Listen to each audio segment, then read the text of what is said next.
Okay, I'll be the first to admit it. Magic Kingdom at nighttime is beautiful. It's also really, really crowded. But I think we found a way around that. It's called After Hours at the Magic Kingdom Park, and we did it recently. First, you wait for the appointed hour. This time it was 8 o'clock. And then you wait for the rest of the crowds to thin out. This is taking too long. That's better. Then we headed over to the People Mover, and the crowds were about what you'd expect at the People Mover. Oh, wait a second. There are no crowds. But see, that's the whole point of After Hours at Magic Kingdom. See, now, I really chose to sit this ride out, but I had to throw it in here for my youngest son, who has moved to California and can only go to Disneyland, where sadly they have removed their People Mover. But I also wanted to throw this shot in here, Carousel of Progress from the 1964 New York World's Fair. And we're going to be talking about another 1964 New York World's Fair ride in just a minute. But how cool is this at night, huh? And there's hardly anybody here.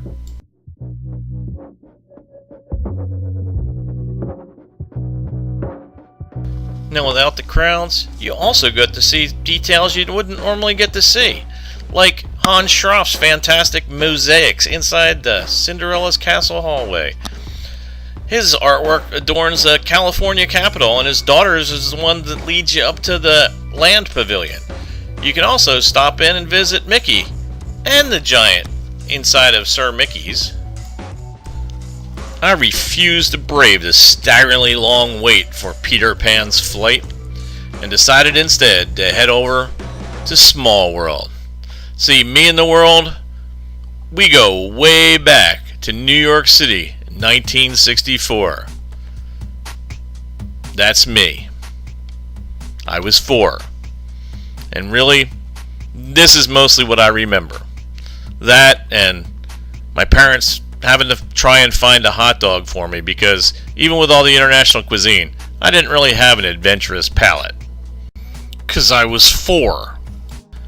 This is what my sister remembers of it, though. My mom bought the record for me, and I wore that baby out. Turns out that song's still stuck in my sister's head 50 years later. But I figure if Walt was directly involved with it, it has to be great.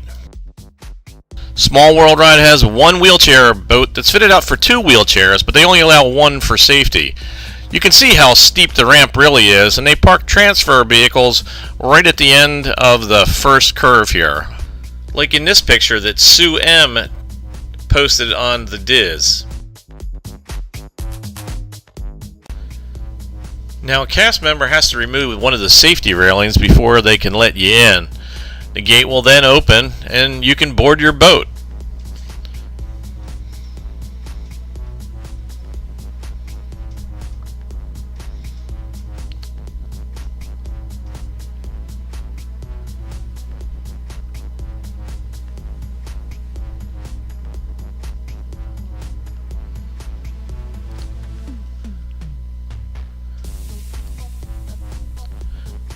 After the chair's powered down or wheels are locked in place, they chock it from behind just to make sure you're not going to slide around. Towards the end of the ride, as the boats make their way to the offload area, they do bang together quite frequently, so if you've got a bad back, that's something for you to consider. Also, when they make their way up to the conveyor belt that lifts you up out of the water, it gets quite jerky in there. I had one audible moment where you could hear me groaning, so I cut that whole audio out of the tape. But at the same time, with the video, you can see how jerky the movement gets of the boat as we go up to the offload area.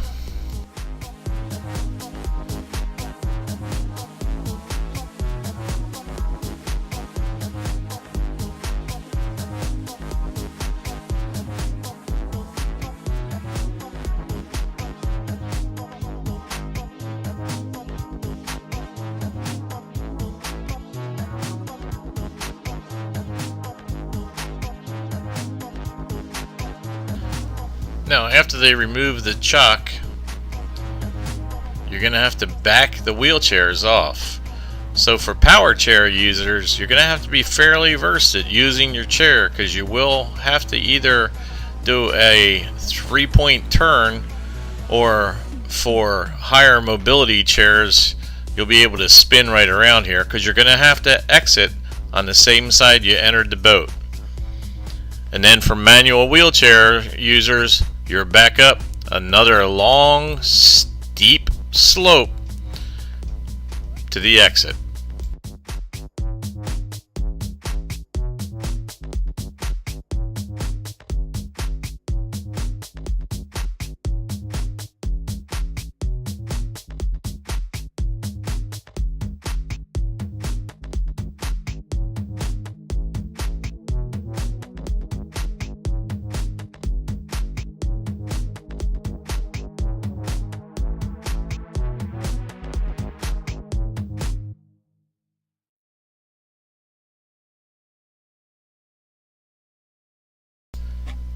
Oh, come on, sis. You didn't just think I was going to let it go, did you?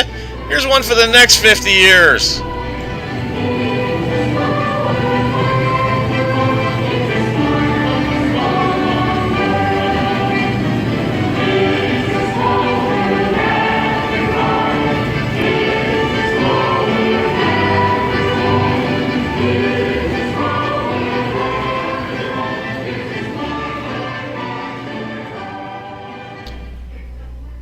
And then we were off for our jungle adventure on the Jungle Cruise.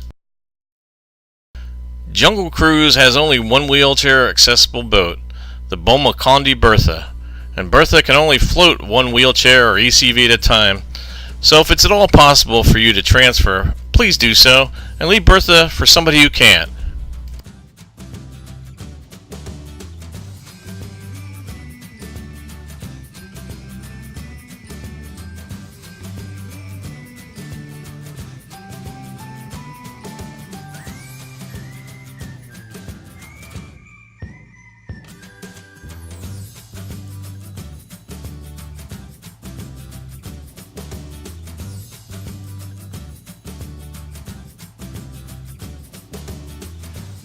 After the platform is raised and turned, then a cast member will lower the ramp, allowing you to board.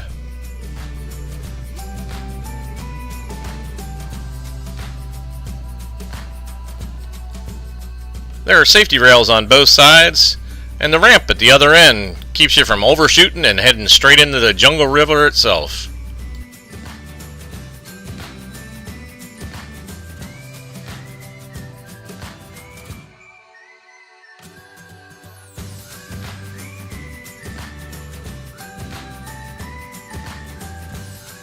Once you're in position and your wheels are locked in place or your power chair is turned off, they'll go ahead and manually move you around, and then the skipper will hydraulically lower the platform.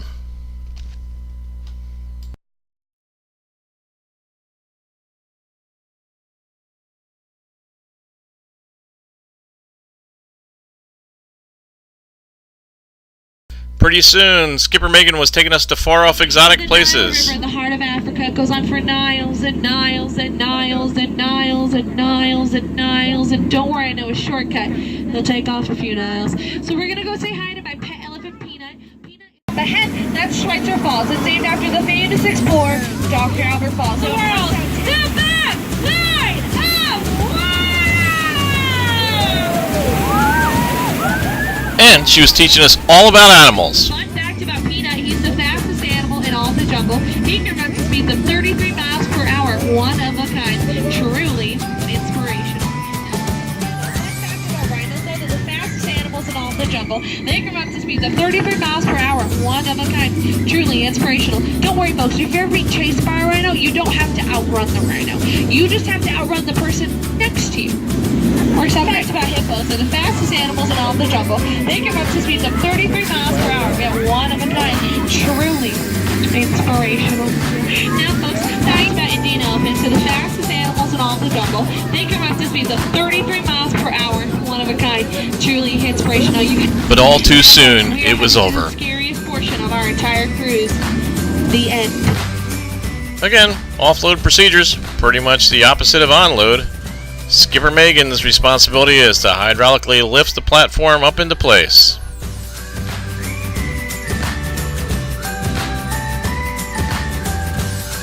And unfortunately, find out she's not getting relieved on this trip. Now, because it's a single point, you pivot and you can go directly off forward instead of having to back off onto the pier. And once the ramp's dropped, you exit the same way you came on. And as we left our jungle adventure, I knew one day I would return. Well, I am an annual pass holder after all.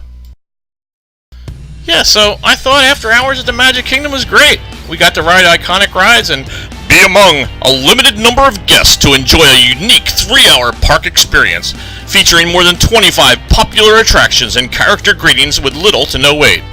Okay, yeah, so I read that right from their website, but did you know that they capitalize character greetings?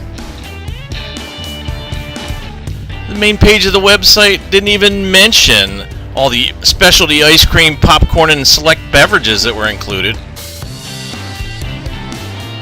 But the Debbie Downers did mention that the hard ticketed event does cost $119 on top of the regular park admission. But if this isn't really your thing, you might want to consider After Hours too. It was great. Shh, Emmy's sleeping. But she wants you to remember, like, comment, and subscribe. And remember, a new video every Friday.